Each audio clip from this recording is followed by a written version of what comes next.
Well, good afternoon to everyone. My name is Hermes Grullon. Welcome to the panel on racial equity in foreign policy. This is a discussion, part of the symposium for Hispanic Heritage Month, but also for you all to get a sense of our kind of the work we do in State Department. This is an important discussion that many of us don't have a privilege to be silent or disengaged on. We live this in our everyday lives and in our work. Just as a kind of to set the groundwork here, I want you all to consider this discussion as if you're talking to your tío, your tía, primo, prima, hermano, hermana. Really, this is a discussion. I want this more to be a discussion between us and with our panel. Just to give you a roadmap of how we'll approach this panel discussion today. So we're gonna just start with introductions to our panels. Then I'll ask a question to our panel afterwards. We'll have about some time for question and answers. We'll be this should be engaging, and we want to hear from you. This shouldn't just be us talking to you. And then we'll have some closing remarks from our panel and from an ambassador, Ambassador Gonzalez. This is really a privilege for us to be here to chat with you today, and just for you to take as an exchange for us to learn from each other. So as we start this conversation on racial equity in foreign policy, I'll pass it on to our first panelist just to introduce herself, and I would like each panelist, as part of their introduction, to say, what does racial equity mean to you? And if they can share an anecdote. So over to you, Rocio. Thank you. Buenas tardes and welcome everyone. Special welcome to my Monterey Institute and UCLA alumni. My name is Rocio Mercado Garcia, and my family joined the Department of State family back in 2007. As a Mexican-American Latina born in California, my parents really valued faith, family, and a strong work ethic, which all of you, I'm sure, can identify with. Now serving in public service, I think back to the exposure to community organizing and public service life instilled by my family, and throughout my early days at UCLA, where I continued this community mindset by co-founding a student organization, interning at my congressperson's office, and now service in federal government and on the board of the Hispanic Employee Council on Foreign Affairs Agencies. As Hermes mentioned, in my day-to-day work as policy coordinator with the Bureau of Western Hemisphere Affairs in the Office of Policy Planning and Coordination, I've worked to advance the hemisphere's policies on race, ethnicity, and social inclusion related initiatives, providing policy guidance on political and economic trends advancing US foreign policy in the region. While balancing family and career, I also serve as the Vice President for Civil Service of the Hispanic Employee Council of Foreign Affairs Agencies, or HECFA, and I'm the founding member of the State Department's Agency Equity Team and recipient of the Partnership for Public Service 2021 Excellence in Government Fellowship. These shared experiences and observations note that social, political, economic diversity is a driving force for a just world. And if we close ourselves to these endless possibilities, we end up closing ourselves to achieving greatness. And so that's why in my day-to-day job, I add, through positive self-awareness, having racial equity lens that allows us, and me and you, for example, to question our assumptions in the decision-making process and in the policies that we create. In the over 15 years of public service, it is through this awareness that interrupts the impact of unintended consequences by taking into consideration, in a compassionate way, the lived experiences and perspectives of the racially diverse communities that we intend to serve. Thank you, Hermes, and back over to you. No, thank you for that lovely introduction. You have such a wealth of experience, and I'm just so happy to have you on this panel. Now to another excellent person, Laura Jimenez, who's a senior advisor within our Western Hemisphere Affairs Bureau. Over to you, Laura. Hello, everyone. I'm Nara Jimenez, and I serve as a senior advisor to the Assistant Secretary for Western Hemisphere Affairs. In my work in the past and today, it's always revolved around advocating for and serving Latino, Hispanic communities. And I've done that in state capitals, writing policy and electoral politics, and it's what I do here every day at the Department of State. And connecting communities to the people making the decisions that will affect their lives and working to ensure that Latinos have not just a seat at the table, but are the ones leading the conversation is what I dedicate myself to in my work. And talking about racial equity, I think of something that happened just last month. I took a friend to the town where I was born, and my friend looked around at these paintings for sale on the street and said, these have to be prints. There's no way that there's this kind of talent selling their art on the side of the road in a small town. To which I responded, talent is everywhere, but opportunity is not, right? So that's how I look at racial equity, and one of the reasons that we're here today, because I would have never thought of myself in the Department of State. I didn't know that this was a possibility for an immigrant like myself who grew up in the South Bronx, who went to a small community college. It's not just about opening up opportunities to everyone. It's about creating the spaces to find that talent wherever that talent might be. Hopefully you guys. And those that have not had the resources or the connections, those that might live in a small immigrant community, those that might not believe that this is a life or career that is possible for them, it's our responsibility to find them. And that's what I hope we're doing here today. Thank you. Yes, well, thank you for that, Laura. Laura actually and I share a similar background. My family's from Dominican Republic, and she was born there, and I grew up in Brooklyn, New York. So we have some East Coast representation, West Coast representation, Midwest. So it's a beautiful thing. We'll move on now to our third panelist, Natalia, who's here with us. And it's just such a pleasure to have her. Over to you, Natalia. Hello, good afternoon from Sao Paulo, Brazil. I am a proud daughter and granddaughter of two self-employed single mothers who work to give me access to the best education possible within their means. And as I reflected, it is really due to those education opportunities that I find myself carrying out my dream job for the past 13 years as a public diplomacy officer. As a Latina representing the US government, my life experiences as an immigrant from an underprivileged background have really helped me to better connect with foreign audiences everywhere I've served. In my work as a public diplomacy officer, the intended recipients of our exchange programs and participants of cultural diplomacy projects are often women entrepreneurs and underrepresented young leaders of color. So I think that when I interact and speak in public, which I often do with these groups overseas, it really raises the credibility of the US government and our commitment to diversity and inclusion. So I think that really speaks to the importance of racial equity. Likewise, internally, when we're creating programs, I've been able to propose and implement initiatives that take into account equity issues so that our intended target audience groups are able to access those opportunities that our US embassies and consulates offer. Thanks, Hermes.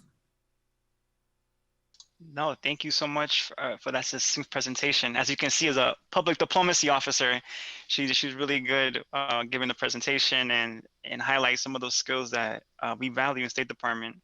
But now I transition to our final panelist, Jessica, who's here with us. Over to you, Jessica. Thank you. I am not a public diplomacy officer, so I might ramble a bit.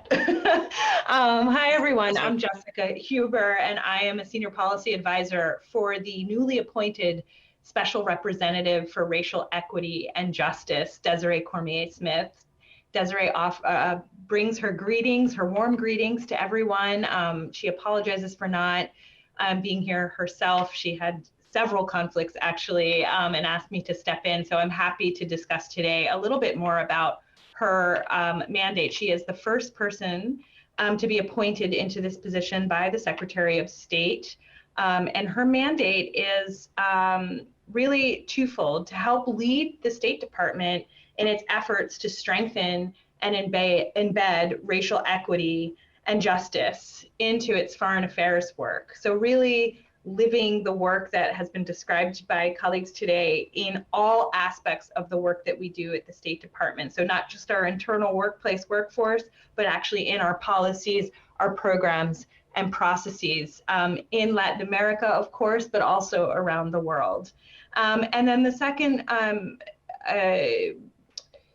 piece of her mandate is to combat systemic racism, violence, discrimination, and xenophobia, and really elevate the opportunities and challenges faced by members of racial and ethnic marginalized communities by engaging directly with local stakeholders, national stakeholders, and international stakeholders. I'm glad that Natalia is here from Brazil, because one of the things I want to point out from the start is that we actually modified the mandate to talk about members of racial and ethnic marginalized communities instead of the term we often hear, which in the States, for example, minorities, because in countries like Brazil, those who are racialized or discriminated against because of their race or ethnicity, including indigenous populations, aren't necessarily in the minority. So we did actually want to make sure that all persons are included in that role. So I'm going to stop there and look forward to getting into it with everybody.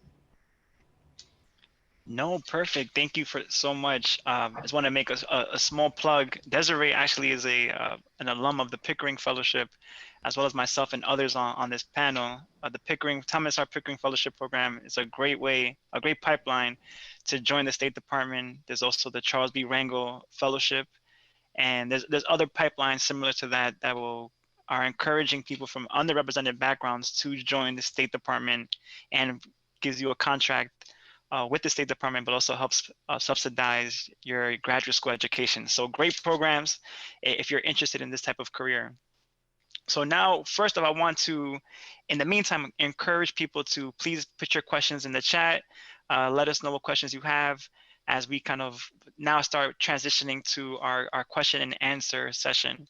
I'll start off first giving one question as people warm up. And I want to focus this one to Laura, who's worked within the State Department, but also outside. And the question is, what are ways to get Hispanic and Latinx communities to engage and care about foreign policy? Well, I have been all around this country. Fortunately, I spent just a few years ago, spent about 18 months on the road in my past work and now at State, where there is a Latino community. I have tried to reach them. And most folks that I speak to and that I spoke to on the road bring up foreign policy. Most Latinos will do this proactively.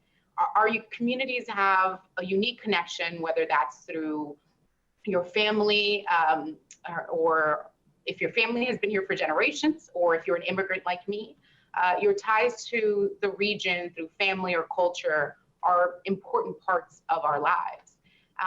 And those voices are so important to the work that we do, not just in the Western Hemisphere, but really across the globe.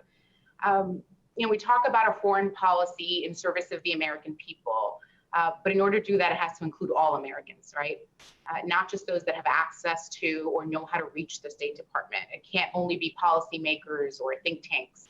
We need to have people with the lived experiences within and outside of the department included in the conversation. So we have to reach people where they are. We have to go to where they live. We have to speak to the media outlets that they listen to every single day, that radio station your mother won't turn off. We have to say their names when we're talking about them, so your audience has to know that you're speaking to them. And that's what we've been trying to do, and the work that we've been trying to do here in the Bureau of Western Hemisphere Affairs. As you've seen from Secretary Blinken sitting down for tacos in LA with members of the community during the Summit of the Americas, to Assistant Secretary Nichols convening Haitian community leaders in a Haitian restaurant in Little Haiti, New York. That is the work that we've been trying to do, where we connect directly to people where they live, where they are, and reach out to them to hear what their perspective is. And going around the country, speaking to different diaspora communities and getting their input on our work around the region, and mostly learning from them. Some of these conversations can't be had without people who have lived it, who have experienced it. And if we're having them, the conversations are simply not complete. So these communities can be an incredible resource and frankly, our best ambassadors. We have to talk to them and not assume that they know how to reach us. So I would say starting the conversation is the first part, because folks are interested. They do care about what happens, just some don't know how to reach us. And I think that what we're doing here today is an important part of that. No, thank you for your response. I want to sign up for that. Where do I sign up to do that? No, it's true. I'm a political conned officer, but in the Foreign Service, we're considered journalists. And really part of the job is getting out there, talking to people, building relationships. As important as it is to do that overseas, is just as important to do it domestically. So much that we are leaving on the table from different perspectives. This is a good transition to another question we received, and it says, and it's specifically to Natalia and anyone else who has public diplomacy experience, is how involved are you as a public diplomacy officer with the people in the country you serve? Well, very involved. I am super lucky to be able to serve as a public diplomacy officer overseas. I love my work, and that's what gets me up every morning, is that energy. I'm an extrovert, and so I feed off of interacting with others. And so my job enables me to do that. I currently work as a press officer, so I am constantly speaking with journalists, for example, and also influencers in the social media space. I speak to large groups, small groups, so that constant interaction is great. When I have served as a cultural affairs officer, as I mentioned, I interact with all types of groups and people. And I think that is so energizing, because it is, as Laura said, we gotta be where our audiences are. So as public diplomacy officers, we are in the communities, we travel outside of the capital city, we create partnerships with local NGOs. And so this is just part of our daily work. Students are a huge target audience for public diplomacy programs, because we offer lots of exchange opportunities to promote mutual understanding between the United States and our host governments overseas. So it is a huge part of the public diplomacy work. And I encourage anyone considering the public diplomacy track to go for it. There's never a dull moment, and there's just a broad range of opportunities to interact with our local host partners here and wherever you're serving. So. And we do it in the local language often. We're lucky to get language training. So you're interacting with others in their language. And that's important. Thanks. No, yeah, thank you for that response. I also want to make a plug for the Consular Fellows Program. It's an excellent program. And as a consular officer, well, it's a requirement for all Foreign Service journalists, but I actually loved my consular experience. And you really see the impact on a daily level, speaking to hundreds of people from the countries that you're working in. And really that's what, and often also US citizens, when you're, whether you're in a tough situation or need an emergency passport, or you have a child born overseas and getting a child report of birth abroad. But the Consular Fellows Program is an excellent program to work in State Department on a limited non-career appointment. But if you do have a foreign language like Spanish or Portuguese, there are positions available for you. So there's another route to have that connection with people. Moving on to another question, and I'm going to reframe it how it's been written, but how has this experience with this career been for your families?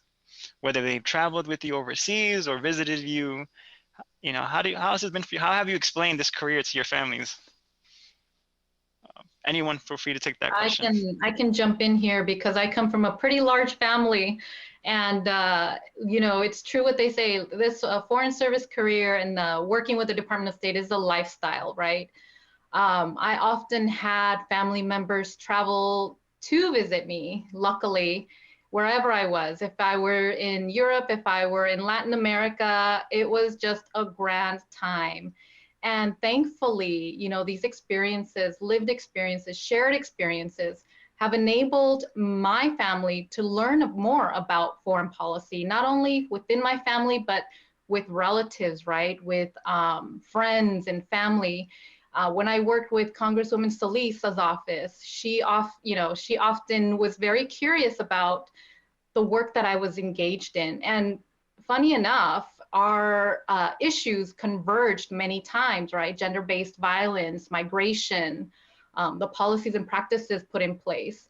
So, you know, you bring your family and they learn a lot, they engage, they live your experiences.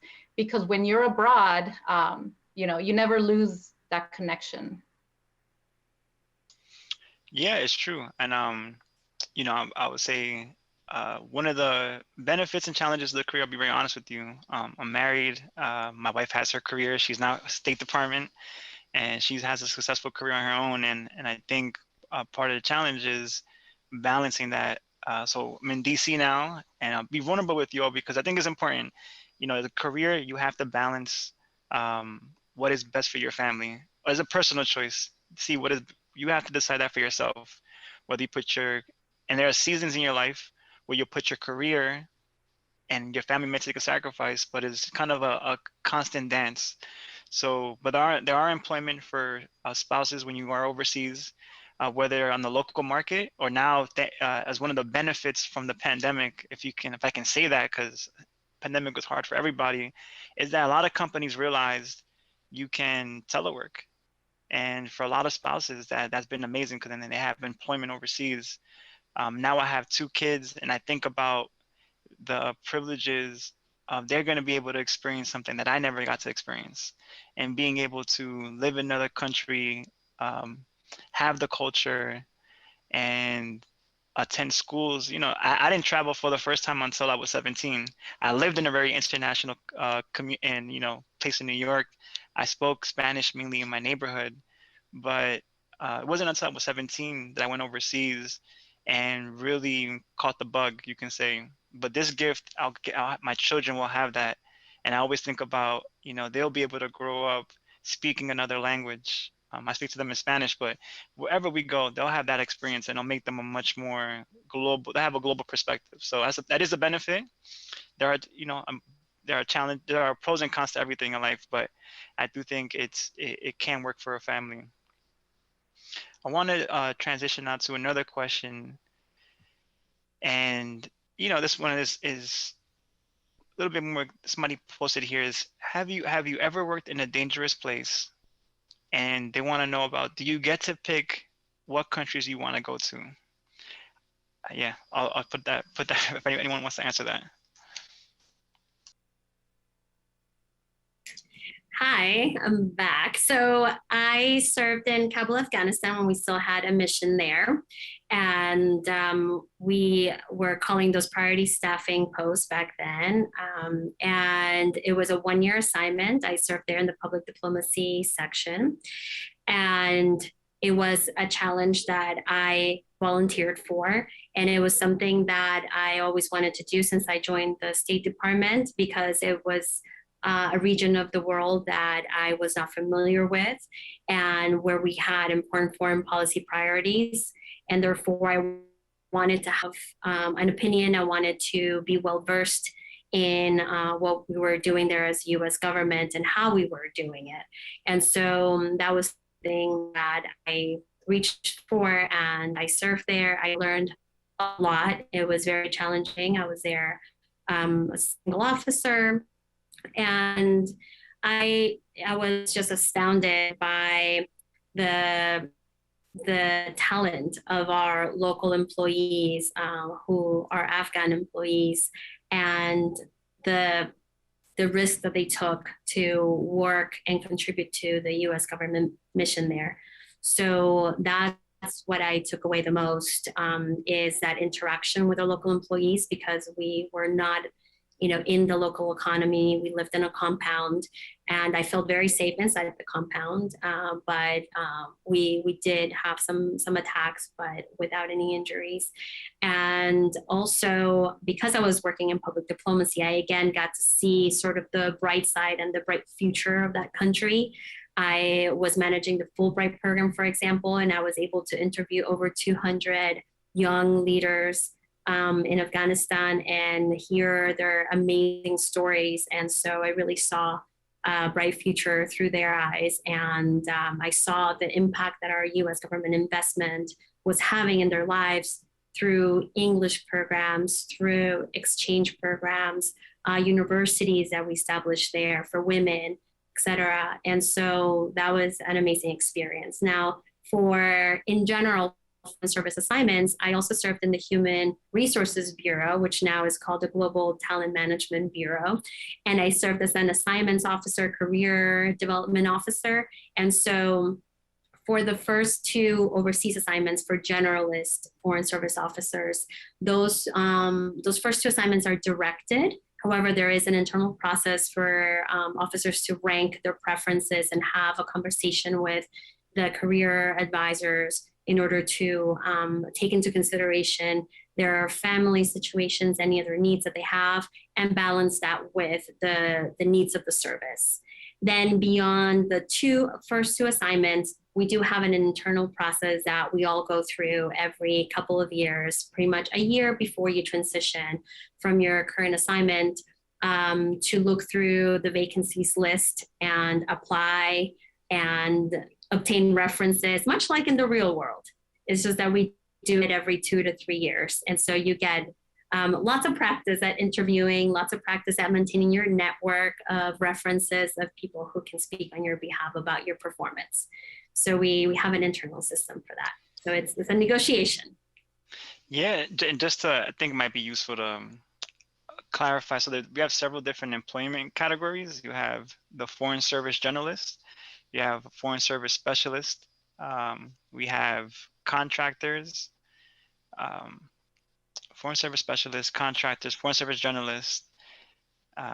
And so you have also these different fellowship programs that enter the State Department. You also have the civil service, which is very important. So it's a good way to be in DC, not have to, Rocio, she's a civil VP of the civil service for our Hispanic Council. But it's a good way to be stateside and not have to, and get to travel overseas, but not have to live overseas. And you can live overseas for short stints of time. But as well as worth noting, there's a new program called the Colin Powell Fellowship Program that is looking to, similar to the Thomas R. Pickering and Rangel Fellowships, that is going to assist. We're trying to bring folks from underrepresented backgrounds into the civil service. There's another program for diplomatic security, which is our kind of our law enforcement overseas. And there's also the Foreign Affairs Information Technology Fellowship for those who work in IT, that if you're interested. In terms of the specialists, we have across the board so many different career paths. We have regional medical officers, nurses, human resources specialists, English language specialists.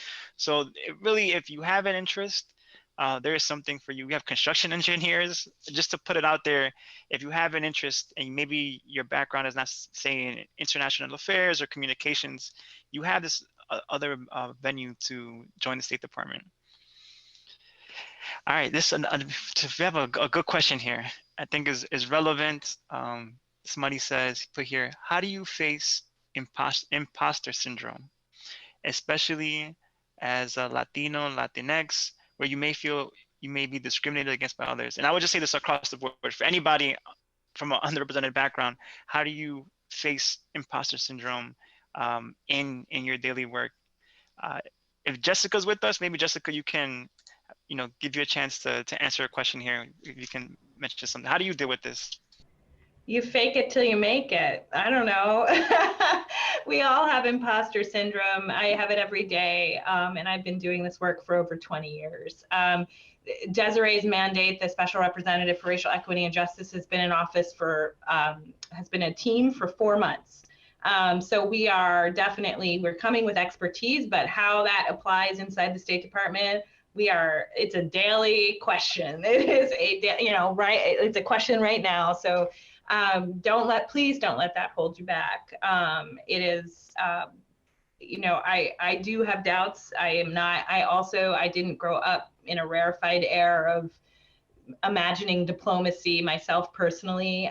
In fact, I told my mother I was going to move to Africa when I was a teenager, and she looked at me like I had 8 heads. And I did move to Africa, and I lived in Uganda for many years. So she still looks at me like I have 8 heads. She can't believe I did it. But I think that if you're interested, or you have, as you were saying, a passion for this work, go for it. And having more of us inside, making policy decisions, making programming decisions, making processes decisions, will bring our experience of America to the rest of the world, and also connect with people around the world who are viewing experiences the same way we are, and having the same challenges and opportunities. So please don't let imposter syndrome stop you. You can have it. I'm not going to say it doesn't go away ever, but just have it for yourself, and just show up every day to do the work that you're passionate about. Yeah, no, it's go ahead, Rocio. Yeah. I just wanted to add, a small story. I remember interviewing for this fantastic career, and I was so nervous that I went and shook everyone's hand at the panel, and they were so welcoming. I just enjoyed the friendly atmosphere that I was coming into, and I've tried to be that for everyone that I encounter. If I'm not too bogged down with the policy and the practice and the day-to-day work. But honestly, we do have student interns virtually and in person. And I just say, reach out, talk to people, find out what they're interested in, find out what you're interested in. Try to make like a little plan for yourself. What is it that I really want to accomplish, and how am I going to get there? And ask those questions to the people that you're speaking with, because you'll find out everybody has had similar experiences one way or another. I still, try to prepare, because it's just so important for me to get it right. And while the work can be challenging, and like Natalia said, working in these very difficult situations, we help each other out each and every day. And I just say, reach out, talk to folks. Hopefully we'll be able to share our email so that you can reach out to us and have like a more one-on-one conversation. So that's all I wanted to share. Well, if she's offering that, take her up on that opportunity. Always take up people when they offer that up. Don't be shy about that. But yeah, the irony is, you think it's a U.S. issue, is all over the world. There are people in other governments who come from marginalized groups, and they may gain inspiration from you, knowing kind of like that silent battle that you're dealing with to rise up within an institution that historically, maybe your specific background was not represented in, or deliberately excluded from.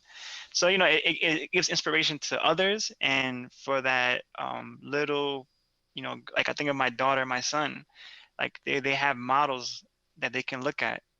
It not be perfect, but they have people they can look at. Also, you can email us at publicoutreach@state.gov if you want to connect with folks. So publicoutreach@state.gov. On the next question is, what diversity challenges do you face in your current or last job, and how did you address those challenges?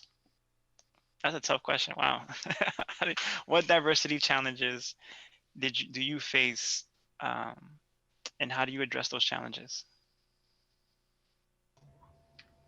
I can come in here. I have a thought that I wanted to share. This isn't my day job. My day job is actually looking at foreign policy and racial equity, but I did chair, almost across the entire State Department, we have diversity, equity, inclusion, and accessibility councils. And I chaired the one in my bureau, which is the Bureau for Democracy, Human Rights, and Labor. And we talked a lot about microaggressions. So we often talk about equal opportunity employers and what's legal and what's not. But I think a lot of people that experience discrimination, it's never that bold declaration of sexism or racism.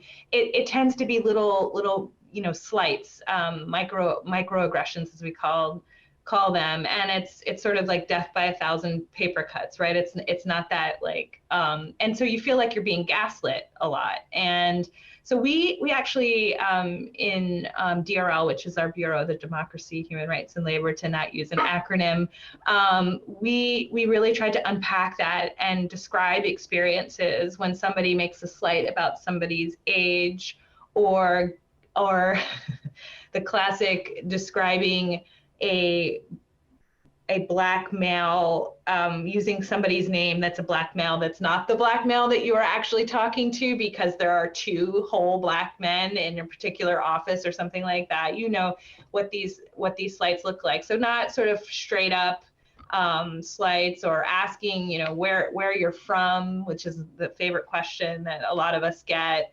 I'm from New Jersey. Thanks for asking, right? I think that dealing with those, I think Rocio made a point.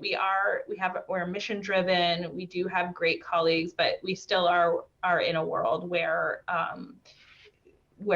discrimination exists, and the State Department is not immune of that. But I do think there are attempts. We have the new ambassador, Gina Abercrombie-Winstanley, and others that are really trying to unpack and solve these issues, both the broader ones, but also the everyday experiences that some of us may have in the building. Over. Yeah, no, that's a good point. I would just make a plug for employee organizations like the Hispanic Council, or there's some historical ones like the Thursday Luncheon Group. I belong to one, the Pickering and Rangel Fellowship Association. So there's a lot of, you have to create whether it's State Department or in any career you're in, you need to have a village that can support you through difficult times, and to get you, whether it's in college, wherever you're at in your life. I think it's really important, the people you surround yourself with, and surrounding yourself with the right people to get you through those difficult times. For some of those, as was mentioned, whether microaggressions, that's just for the day-to-day, and then the institutional requires direction from the top, or pressure from bottom to the top. But in State Department right now, there is, I think, post George Floyd across the country, we've seen a lot of pressure for change, right, for the better, recognizing that, like any country, we have challenges as well that we have to address head on, and that to do the hard work, and the hard work starts with everybody, not just the institution itself and up top, but everybody has to do this work. So whether you're in State Department, your university, wherever you are in our society, you have to do this work too. So it's a call to action for everyone. If not any other thoughts on that, we'll move to the next question. It says, we talk about race and racial equity. How have any of you experienced being told you are not American while working overseas or working here in the United States? I can take that as serving in a consular position. And I think this is a funny one, because a lot of us have received this question when you're interviewing, right? Your people who are planning to travel to the US, be it for student travel, business travel, what have you. And you're the official interviewing them. They will often, if they don't like the response that they've received, they will often say, well, can I please speak to the American? And they're looking for the white male colleague. And when we respond and say, well, actually, I am here as the vice consul representing, and I am your American representative, you know, that's kind of an opportunity to share with the foreign audience who actually is an American, right? What does it mean? What are our values? We treat each other with respect in a kind and courteous manner. And we expect that, you know, the rules and regulations will be obeyed. And so straightforward, just, you know, that's one example, but I know that there's many. In the political spectrum, I think we've also gone out and represented, such as Natalia talked about in public diplomacy. We engage with the foreign audience and learn about the issues that they're facing, right? We want to be able to assist, to address, to provide the services needed. Oftentimes, I think I felt a little inhibited only because, you know, as a Latina woman, sometimes you wonder whether, you know, the security situation is adequate. But honestly, we are never really sent to a place that we are not able to be present. And so all I have to say about that is that, you know, you are the American face, you are the representative, and feel confident that your colleagues at Post will have your back on that as well. I think the department has done a really good job in addressing some of these microaggressions that Jessica discussed, and it's become much better in my viewpoint from what I've observed. Thanks for that question. No, thank you for that. I actually missed one important category of employment. We actually have political appointees like Laura. And Laura, if you can actually speak a little bit about that, how does that process look? Clearly, you know, you've been selected by our administration to represent within the State Department, and you are, regardless of what anybody says, are the face of this administration in our United States. So talk a little bit about that process. Yeah, so as you mentioned, I'm a political appointee. I joined day one with the administration.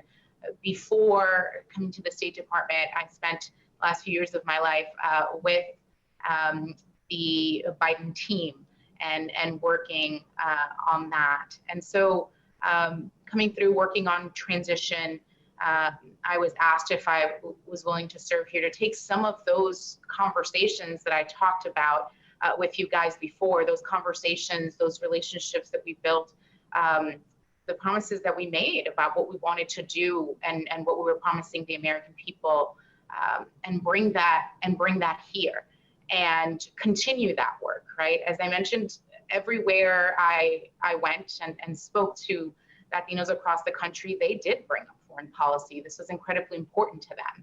And so how do we make good on those promises and let people hold us accountable to what we promised we would do? And so I get to work with an incredibly talented team here. As I mentioned, I didn't think that I would be working in the State Department. To be honest, when I went to, when I first started college, I looked into it and quickly decided there was no way I could ever do this. But somehow I ended up right here. And I'm fascinated by the work of my colleagues and learn more in one day and in one call that I think I could learn in a month anywhere else. This is such important work, and making sure that we are then translating that and talking to people about the work that we are doing and the amazing work that gets done here every day that no one sees or hears about is an important part of the story of this administration and what the president is trying to do. So that is how I ended up here. And I would say it just going back a little bit to what we were talking about before, and I think it ties into this. I think about sometimes what did I bring to a conversation, to a meeting that would otherwise have not been brought up? What perspective do I bring coming from my background, from where I grew up, from the way that I grew up? What did I bring to that conversation that maybe someone would not have known or would not have noticed? And I think that's an important part of how you battle that imposter syndrome. And that's an important part of how you remember and are reminded every day of your value. Take stock and think of what did my background or what my abuela taught me, or how I grew up with multiple generations in my household, or not having this have been the path that I thought I was going to take. How did that add to that conversation, and would have happened without me? No, powerful stuff. So I guess the lesson is get on a campaign, or what networks? What networks should people plug into? I know I have to plug in my wife, who works at the Congressional Hispanic Caucus Institute.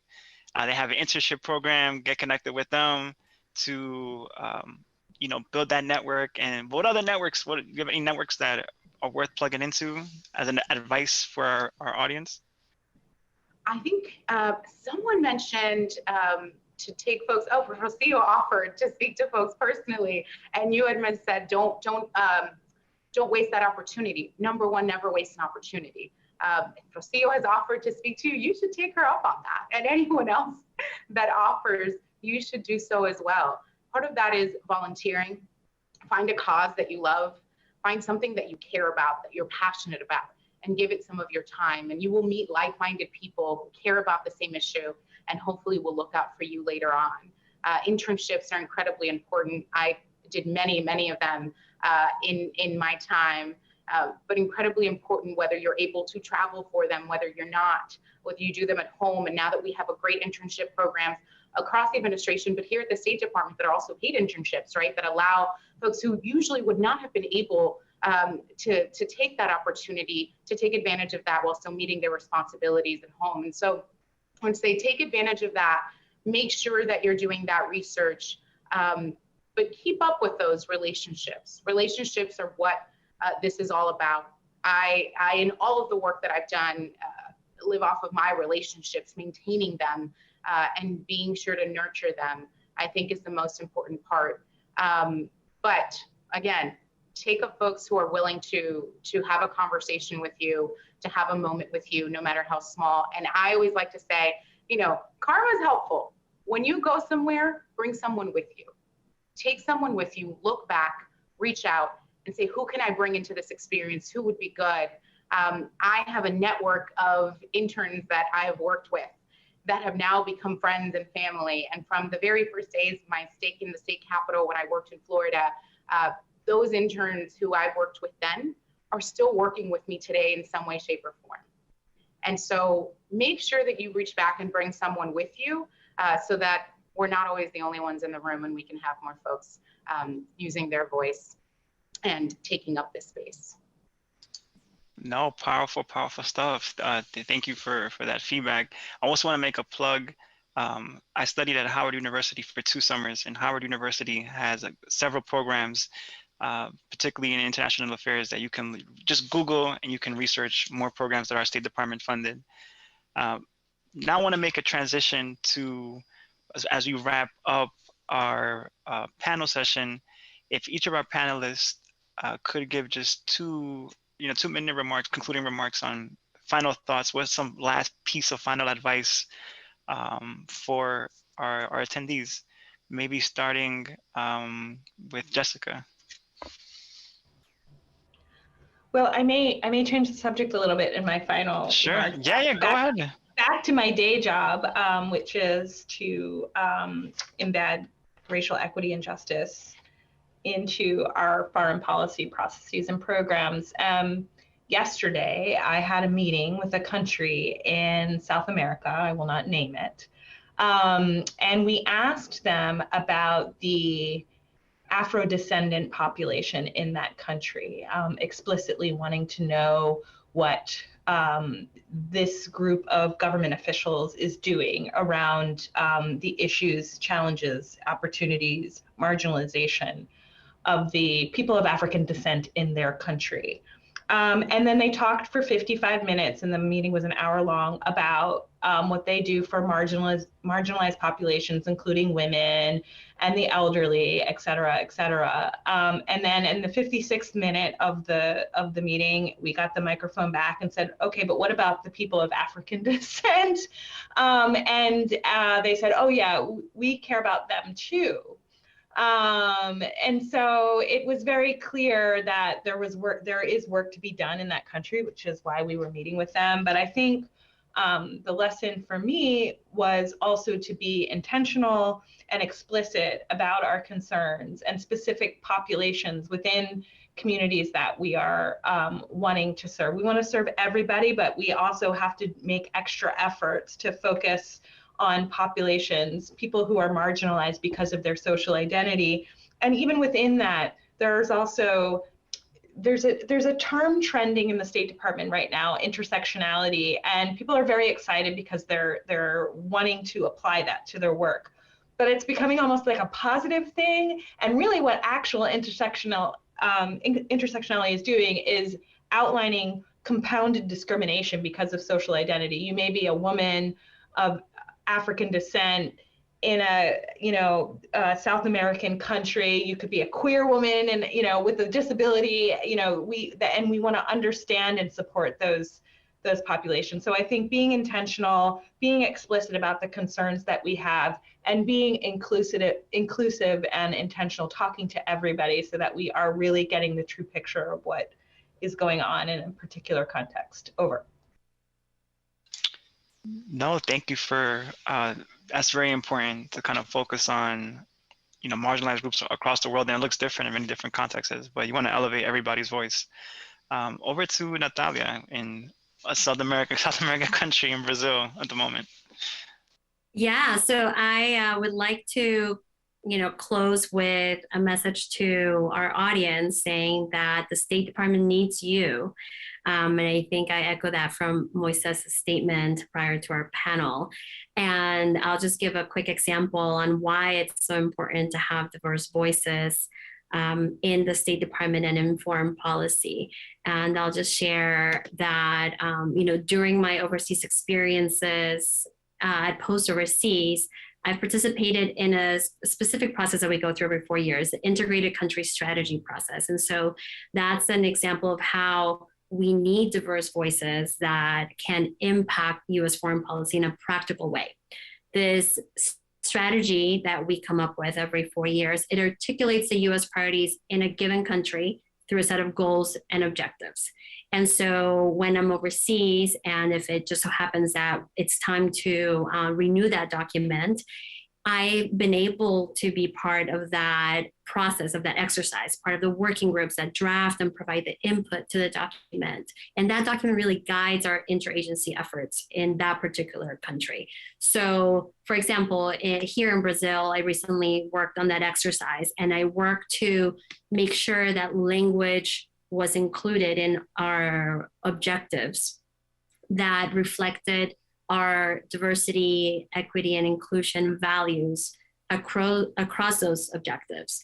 So as an example, here in Brazil, one of our priorities is to work with Brazil to attain climate change targets. So I was able to include climate justice as an objective to address our bilateral work in that area.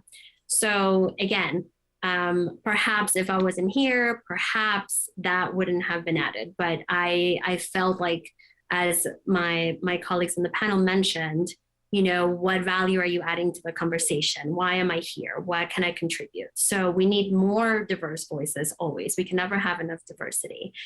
So again, the State Department needs you. You will bring a unique perspective, a unique insight based on your cultural experience, whatever that is, that will contribute to that process of thinking, advising, acting, implementing our foreign policy. So I really hope you consider a career in foreign policy because we need you. Thanks. Exactly. Yeah, we definitely need you. I want to pass it on to our next person, Rocio. If you can, just 2-minute remarks, concluding remarks. Thank you.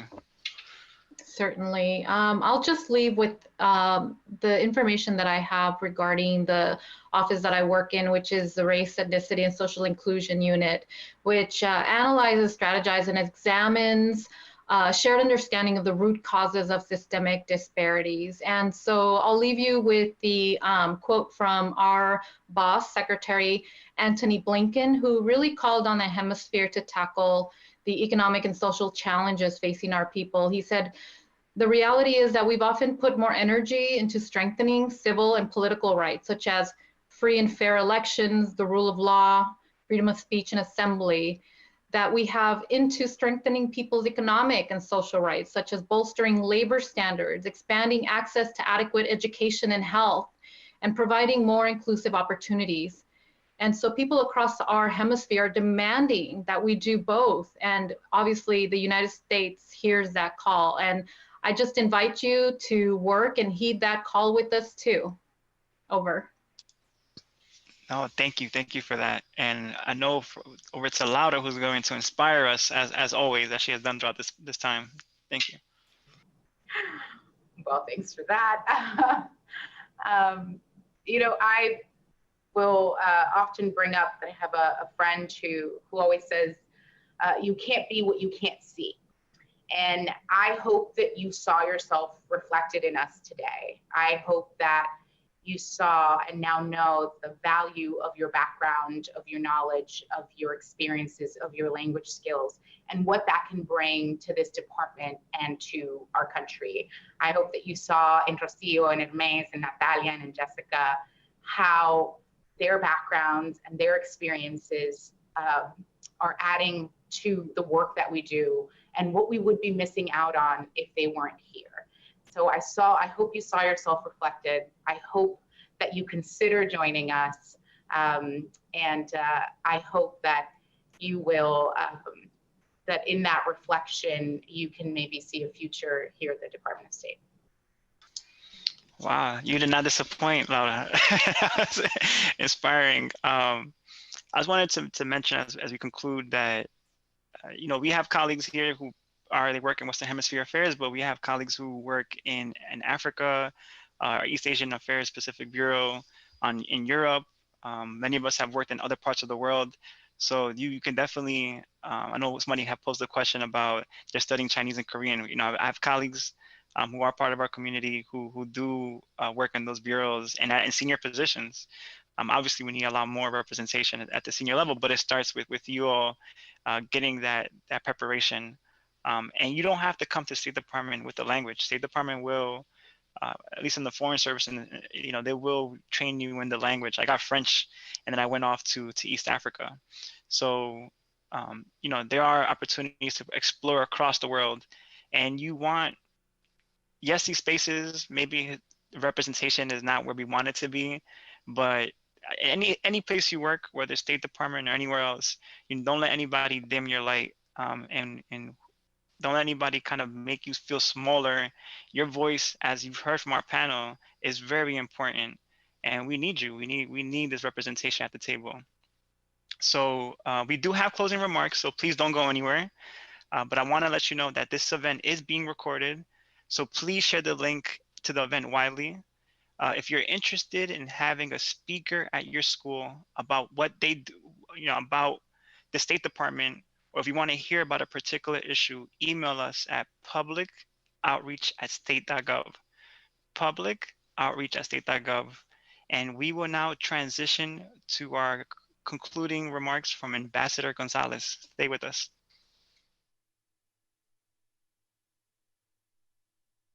Good afternoon.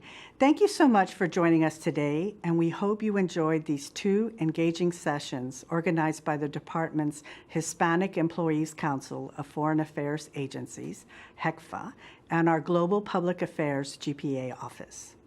I am Ambassador Rebecca Gonzalez, Director of the State Department's Office of Foreign Missions. My office leverages reciprocity to support U.S. missions abroad and regulate activities of foreign missions and international organizations in the United States in a manner that protects our foreign policy and national security. I am honored to conclude the Hispanic Heritage Month Student Symposium, bringing together students, faculties, and community members to commemorate the achievements of the department's Hispanic, Latino, Latina, Latinx diplomats. You learned about their backgrounds and how they are pushing forward the department's commitment to diversity and equity.